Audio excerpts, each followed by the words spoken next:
Back on the night train, I'm no longer myself, but a man named Osar, a middle-aged scholar with a hankering for the unknown and a bad case of rebellion. It's my obsession with power that drives me away from home, away from sanity. My guide on this doomed quest is a floating spectre named Nasra, a relic from a bygone era, a power-hungry wizard with a bone to pick. He promises me wisdom and revenge. I'm a moth drawn to his arcane flame, drawn to the crumbling town of Priaville, a name that reads like a grim punchline to a joke the universe is playing on me. As the train lurches to a stop, I find myself alone amidst a sea of luggage.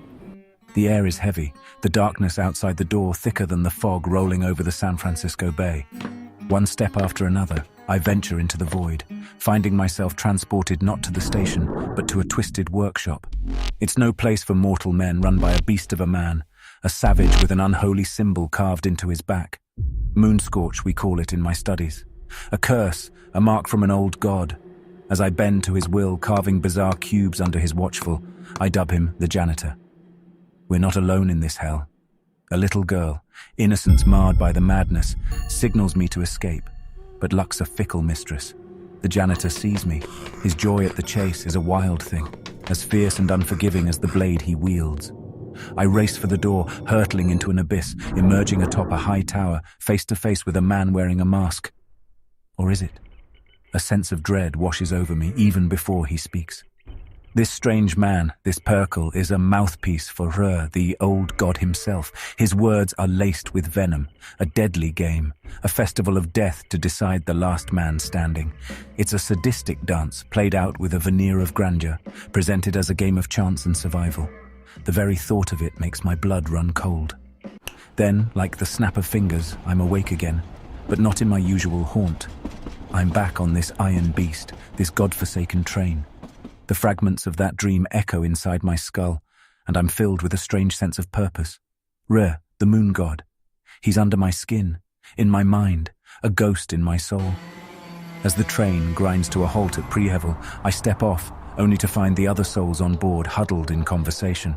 I strain to see their faces, but the swirling fog is a shroud. The whispers grow louder. The train drivers vanished. We're out here in no man's land. The panicked murmurs grow, every theory more outlandish than the last.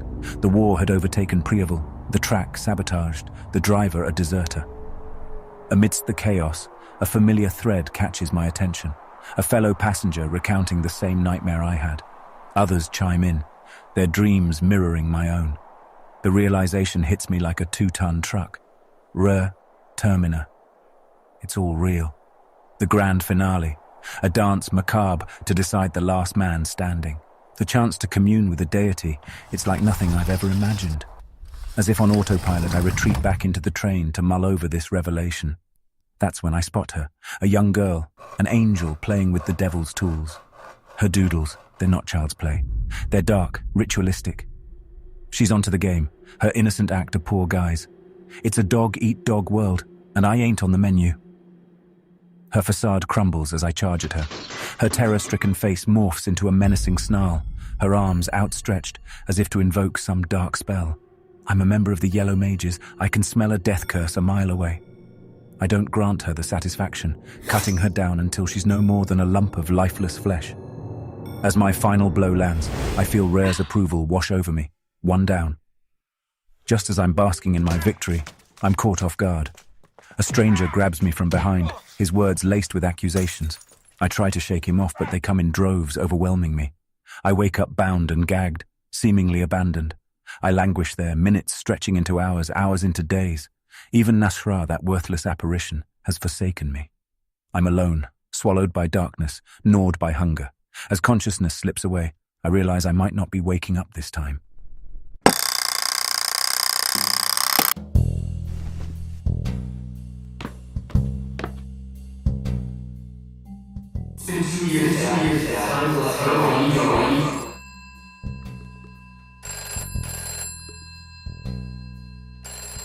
So yeah, hold your horses. What? Where are you, Morgan? Given you're calling my home, I'd say it's obvious where I am. You're late again, and we have a meeting to discuss. All business as usual, Pixel. Indie games, a testament to human creativity. Art, music, storytelling, level design, game mechanics, programming. Years of honing skills, seamlessly woven into one masterpiece. There's got to be something there worth unearthing. Come in, Morgan.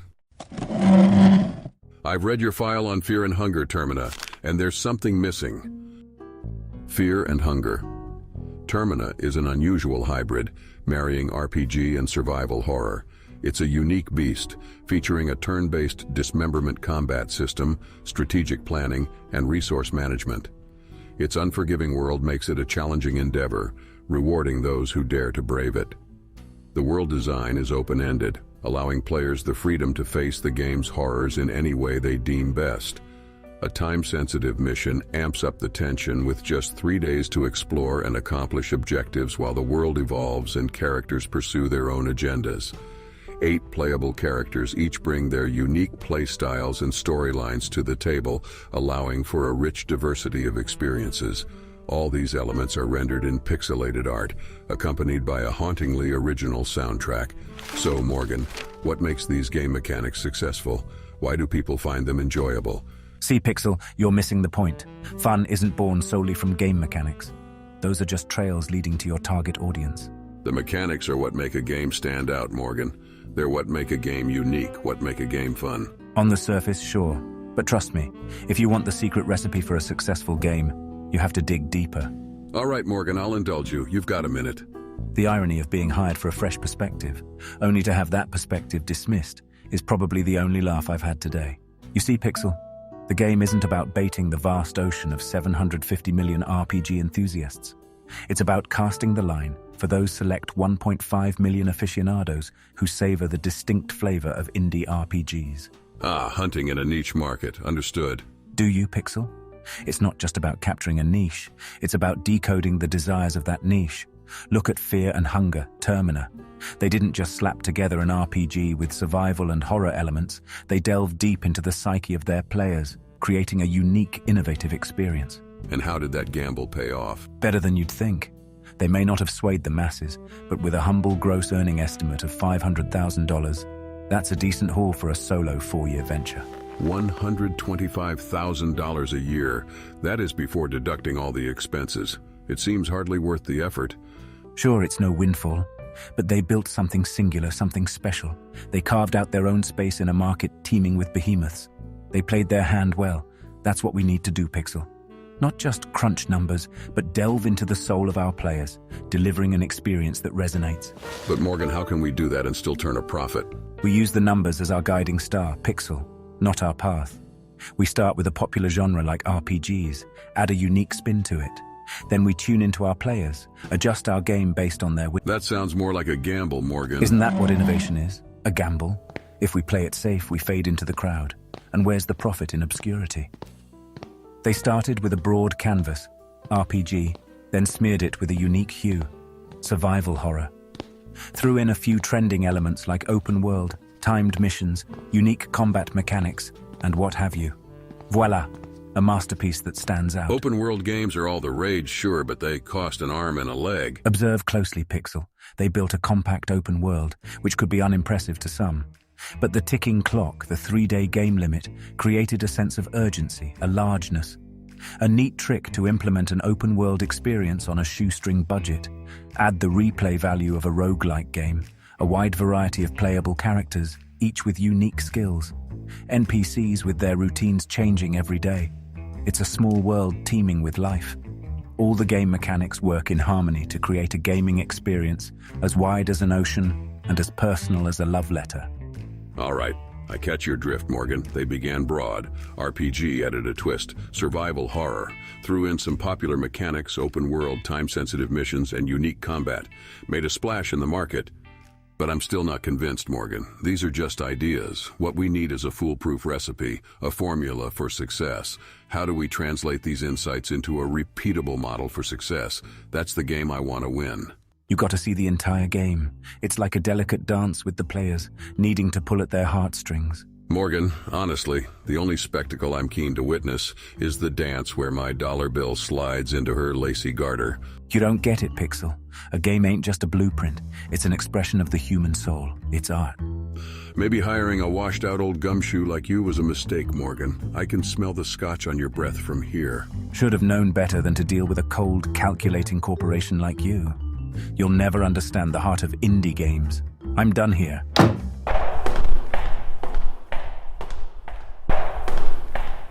Morgan! I've played Fear and Hunger Termina. And? Come closer and I'll tell you all about it. Spill the beans, Emma. I've got to go. Well, the game started with a strange proposition. You see, Perkle introduced me to the strange festival of Termina. The expectation? Sacrifice all the train passengers or face the consequences after the festival's 3-day span. Yes, Perkle, who is Rhea servant, tells you how you have 3 days to sacrifice everyone. Anything else that everyone does not know? I can tell you're in a hurry, Morgan. Let me tell you about the most memorable part. I continued my trek to Prehevel, praying for safety, but was met with another terrifying scene. The woodsman was towering, with ghostly white skin, donning nothing more than a trench coat, leaving nothing to the imagination. He approached his victim wielding an axe, toppling him to the ground. The victim wasn't begging for mercy, but making peculiar grunting noises. His skin was as white as the woodsman's, but seemed to be peeling off his face, an eye missing as though melting away. I hid, allowing me to witness the ensuing carnage. The woodsman ruthlessly decapitated his victim with his axe. As I pondered this harsh reality, I realized I needed to hide before the man-monster noticed me. I dove into a nearby well. There I was, trapped at the bottom of a well. The air was heavy, dank, but safer than facing decapitation. After waiting for the woodsman to leave, I attempted to climb out, but the walls were too slick. Panicking, I tried again and again to no avail. I was stuck. With no way out, my only option was to cry for help. I yelled, and after my screams were met with silence, I yelled louder. Finally, a response. Another passenger. As he searched for something to help me, another presence approached. I heard screams and a thud, and then the salaryman's severed head plummeted down the well, soon followed by his torso. I thought this was the end. Suddenly, a rope was lowered. I hesitated, considering whether what awaited me above was worse than my current situation. With no better option, I climbed the rope. At the top, the woodsman sat, staring at the remains of his latest victim, not appearing hostile. I decided to ignore him, entering the house in search of resources for what would surely be a long journey. Her house was in ruins, only old moldy food was left. One thing stood out, a basement door, heavily chained. Overcome by curiosity, I confronted the woodsman about it. He rose, his eyes reverting to their murderous glint. A fierce battle ensued. Amid the flurry of swinging axes and fire spells, a momentary lapse in judgment resulted in the woodsman severing my left arm. Blood spurted, and as I screamed in pain, he cut off on my right arm. Realizing I had no time to tend to my wounds, I looked back to him. His appendage moved with a life of its own, his grotesque organ lunging for my face. I dodged and channeled my remaining energy into a fire spell, finally subduing the woodsman. As I gathered myself, I realized I was done for. Blood was gushing, and I had no way to stop it. In my final moments, I conjured a spell to take the basement keys from his pocket and approached the basement door. I may be dying, but at least I would uncover the secret behind the door. Descending the stairs, I saw a blood trail merging with my own. Strangely, I felt a sense of belonging amidst the gore. With the last of my strength, I followed the trail to a room where an old woman sat alone in the darkness, staring at a ritual marking on the ground. As I neared her, my lifeblood drained away, and I took my last breath inside the sacrificial circle. It seemed as if I was destined for this all along. Honestly, I don't know if that was fun to me, but it was definitively shocking and memorable. Shocking and memorable? I'll remember that. Bye! Morgan! That profit-obsessed corporate leech. He wouldn't know the soul of a game if it danced in front of him. Maybe I should have stayed in retirement, working as a private investigator for this capitalist monstrosity just to support my passion. It's a deal with the devil. Ah, the soup den, my speck of solace in this dismal, despair-ridden world. A shot or two should keep the demons at bay.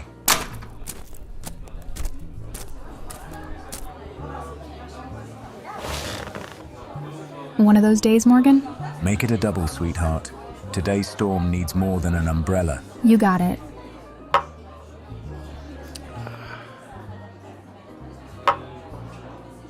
So what stirred the hornet's nest today?